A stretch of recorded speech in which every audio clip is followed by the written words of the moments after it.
ક્યારે lead charge થાય. નિશાંતજી, શું કોંગ્રેસને બરાબર યોગ્ય ઉમેદવાર મળી રહ્યા છે કે કેમ? આમ આદમી પાર્ટી તો બધાને ફોન કરીને કહી છે પગે પડો પણ ઉમેદવાર લઈને આવો. આવી સ્થિતિ આપણી તો નથી ને કોંગ્રેસમાં? ના ના ના ના વિકાસભાઈ, તમે ક્યાં અરવિંદ એડવર્ટાઇઝમેન્ટ પાર્ટીનું નામ લઈ લીધું?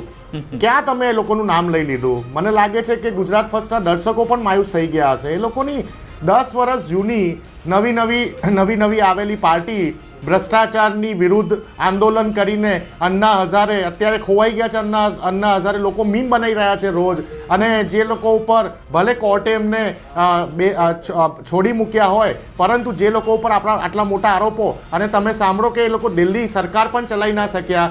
શીલા દીક્ષિતજીએ બનાવેલા બ્રિજ, શીલા દીક્ષિતજીએ બનાવેલી સ્કૂલો, શીલા દીક્ષિતજીએ બનાવેલું ઇન્ફ્રાસ્ટ્રક્ચર ઉપર ખાલી કલર કામ કરવાની વાતો કરી. એવા અરવિંદ એડવર્ટાઇઝમેન્ટ પાર્ટીના લોકો ઉપર ગુજરાતની જનતા ક્યારે ભરોસો ના લાગે? 2021ની વાત, 2022ની વિધાનસભાની વાત અલગ હતી. 2021માં બધાની ડિપોઝિટ ગુલ થયેલી છે આખા ગુજરાતમાં, અને 2021માં જ્યારે સ્થાનિક સ્વરાજ્યની ચૂંટણીઓ હતી તો તમામ જિલ્લાઓ અને શહેરોમાં આ અરવિંદ એડવર્ટાઇઝમેન્ટ પાર્ટીવાળા લોકોની જે વોટનો પર્સન્ટેજ હતો 2%થી પણ ઓછો, એનાથી વધારે તો નોટા ને મતો લોકો વધારે આપેલા. એટલે આ લોકો કોઈ અમારા કમ્પેરિઝનમાં છે નહીં. એમના કારણે તમારા એટલું ચોક્કસ પાસે અને તમારું ગણિત બગડી જશે સ્થાનિક સ્વરાજ્યની ચૂંટણીનું. ના એ સમય ના વિકાસભાઈ, એ સમય હું ખૂબ જ રિસ્પોન્સિબલ પ્રવક્તા છું પાર્ટીનો. હું ક્યાં પણ તમારા દર્શકો અસમંજસમાં એવી વાત નહીં કરું. 2022માં છોટા રિચાર્જ બનેલી આ અરવિંદ એડવર્ટાઇઝમેન્ટ પાર્ટીએ એમના જે મોટા રિચાર્જ કર્યા ભારતીય જનતા પાર્ટીના પૈસે અને ભારતીય જનતા પાર્ટીના ભોજને અમને ડિસ્ટર્બ કર્યા હતા. તમારી વાત સાચી. અમારો જે 40%નો મત શેર ગુજરાતમાં 2002થી મેન્ટેન થતો હતો, એમાંથી 13%માં એ લોકોએ સેંધ પાડી હતી. પણ હવે લોકો પાસે એવા નેતા પણ નથી બચ્યા.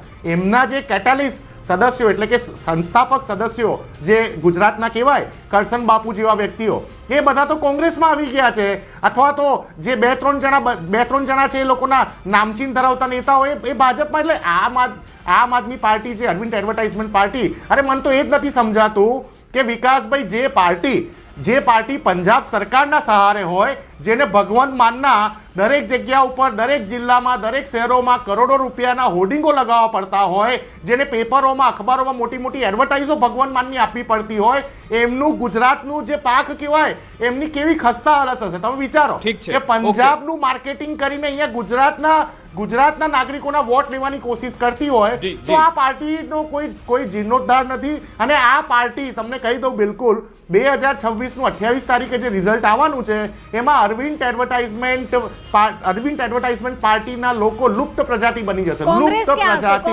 આ શબ્દ હું ક્લિયરલી વાપરું છું.